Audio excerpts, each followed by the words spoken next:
tas, kas varbūt mums šķiet kā pašsaprotams, ēst 3 reizes dienā, noteikti tur, makro un mikro uzturvielas un dzert un kaut kādā apmērā arī gulēt 8 stundas, tas mums šķiet pašsaprotams. Bet izrādās, ka varbūt nemaz tas tā nav.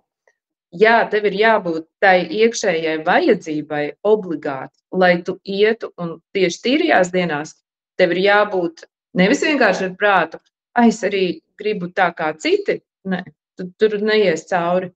Kas tad ir vispār tie iemesli, kāpēc to darīt? Tas ir ļoti intensīvi, jo tā ir 100% koncentrēšanās uz sevi. Tu neko neņem no ārpasaules, tu vienkārši ieej sevī. Un tur tu visu izrādās atradīsi. Visa informācija, visu, ko tev vajag zināt, un ko pat tu tagad neapzinies, ka tev vajag zināt, pilnīgi viss ir tevī iekšā. Reāli tās atklāsmes sāk nākt, jau tā pēc 2 nedēļām, apmēram tā.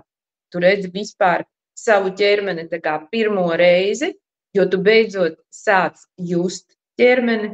Mums vispār ir ķermenis, kā vienkārši, kā mums viņš šeit ir. Mums ir ķermenis, kas tad tāds, ja?